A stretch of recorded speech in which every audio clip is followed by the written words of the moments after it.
നമസ്കാരം. ഞാൻ ഇന്ന് ഈ വീഡിയോ പറയാൻ പോകുന്നത് വിദേശത്ത് നിൽക്കുന്ന ഒരാൾക്ക് നാട്ടിലെ കോടതികളിൽ ഒരു ഡിവോഴ്സ് കേസ് ഫയൽ ചെയ്യാൻ സാധിക്കുമോ ഇല്ലയോ എന്നുള്ള കാര്യത്തെക്കുറിച്ചാണ്. വിവാഹാനന്തരം ഭാര്യയോ ഭർത്താവോ ആരെങ്കിലും ഒരാൾ വിദേശത്ത് ജോലി സംബന്ധമായ കാര്യങ്ങൾക്കൊക്കെ പോയിട്ടുണ്ടെന്നുണ്ടെങ്കിൽ ഏതെങ്കിലും സാഹചര്യത്തിൽ അവർക്കൊരു ഡിവോഴ്സ് വേണമെന്നുണ്ടെങ്കിൽ അവർ നാട്ടിലുള്ള പാരൻസ്, അതായത് അച്ഛനോ അമ്മയ്ക്കോ സഹോദരങ്ങൾക്കോ ഫ്രണ്ട്സിനോ ഒരു മുക്തിയാർ, അവരുടെ പേർക്ക് മുക്തിയാർ എന്ന് പറഞ്ഞാൽ പവർ ഓഫ് അറ്റോർണി, ഒരു പവർ ഓഫ് അറ്റോർണി എക്സിക്യൂട്ട് ചെയ്ത് കൊടുത്തു കഴിഞ്ഞാൽ ആ വ്യക്തികൾ മുഖാന്തരം ഡൈവോഴ്സ് പെറ്റീഷൻ കുടുംബ കോടതി മുമ്പാകെ ഫയൽ ചെയ്യാൻ സാധിക്കും. ഡൈവോഴ്സ് പെറ്റീഷൻ എന്ന് പറഞ്ഞാൽ മ്യൂച്വൽ പെറ്റീഷൻ ആയാലും അല്ലാതെ ഒറ്റയ്ക്ക് കൊടുക്കാറുണ്ടല്ലോ, ആ തരത്തിലുള്ള പെറ്റീഷൻ ആയാലും through power of attorney holder നമുക്കത് ഫയൽ ചെയ്യാൻ സാധിക്കും. കുടുംബ കോടതികളിൽ കേസ് ഫയൽ ചെയ്ത് കഴിഞ്ഞതിന് ശേഷം കൗൺസിലിംഗ്, മീഡിയേഷൻ അങ്ങനെയൊക്കെയുള്ള പോസ്റ്റിങ്സൊക്കെ വരും. അപ്പം ഈ കൗൺസിലിംഗ് എന്നൊക്കെ പറയുമ്പോൾ ഒരു പവർ ഹോൾഡറിനെ കൊണ്ടുപോയി നമുക്ക് ഹാജരാക്കി കൗൺസിൽ ചെയ്യാൻ സാധിക്കില്ല.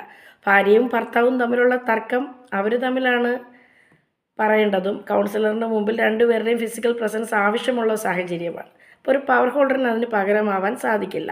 അപ്പോൾ കൗൺസിലിംഗ്, മീഡിയേഷൻസ് അങ്ങനെയൊക്കെ വരുന്ന ചില സാഹചര്യങ്ങളിൽ ഫിസിക്കൽ പ്രസൻസ് ആവശ്യമായി വരും. അതുപോലെ തന്നെ കേസ് വിസ്തരിക്കുമ്പോൾ ഫൈനൽ സ്റ്റേജിൽ ഇപ്പം മ്യൂച്വൽ ആയാലും അല്ലാതെ കണ്ടസ്റ്റഡ് ഡിവോഴ്സ് ആയാലും ആ ഒരു സ്റ്റേജിൽ നമ്മൾ ചീഫ് അഫിഡവിറ്റ് ഫയൽ ചെയ്യും, ചീഫ് സത്യവാങ്മൂലം പറയാനുള്ള മൊഴി. അപ്പോൾ ആ ഒരു സാഹചര്യത്തിലും നമുക്ക് ഫിസിക്കൽ പ്രസൻസ് ആവശ്യമായിട്ട് വരുന്ന ഘടകങ്ങളാണ്. അപ്പോൾ അങ്ങനെ വരുന്ന സാഹചര്യത്തിൽ മറ്റൊരു ഓപ്ഷൻ എന്ന് പറഞ്ഞാൽ നമുക്ക് വീഡിയോ കോൺഫറൻസ്, ഇപ്പോൾ എല്ലാം ഗൂഗിൾ മീറ്റും കാര്യങ്ങളൊക്കെയാണല്ലോ, ഈ കോവിഡിന് ശേഷം എല്ലാം അത്രത്തോളം ഡിജിറ്റലൈസ് ആയ ഒരു ടെക്നോളജിയാണ്. അപ്പോൾ വീഡിയോ കോൺഫറൻസ് വഴി ഈ മൊഴിയെടുക്കാനും കാര്യങ്ങളും എല്ലാം പറ്റും. അതിന് കോടതിയിൽ, കുടുംബ കോടതി മുമ്പാകെ നമ്മൾ പെറ്റീഷൻസ് കൊടുക്കാമെന്നുണ്ടെങ്കിൽ അത് അനുവദിച്ചു കഴിഞ്ഞാൽ രണ്ട് പാർട്ടീസിനും തർക്കമില്ലെങ്കിൽ അത് ഈസി ആയിട്ട് അനുവദിക്കും. പക്ഷേ ഈ വീഡിയോ കോൺഫറൻസ് വഴി എടുക്കുന്ന മൊഴി എടുക്കുമല്ലോ, അഫിഡവിറ്റ് ഫയൽ ചെയ്യുമ്പോഴോ അല്ലെ കൗൺസിലിങ്ങിനായാലും പറ്റും. ഇതൊക്കെ ഒരു ഡിസ്ക്രിഷണറി റെമഡിയാണ് കോടതിയുടെ. അത് ഒരു ഡിസ്ക്രിഷൻ റെമഡി എന്ന് പറഞ്ഞാൽ അത് ചില സിറ്റുവേഷൻസിൽ അത് ഡിനേ ചെയ്യപ്പെടാനും സാധ്യതയുണ്ട്.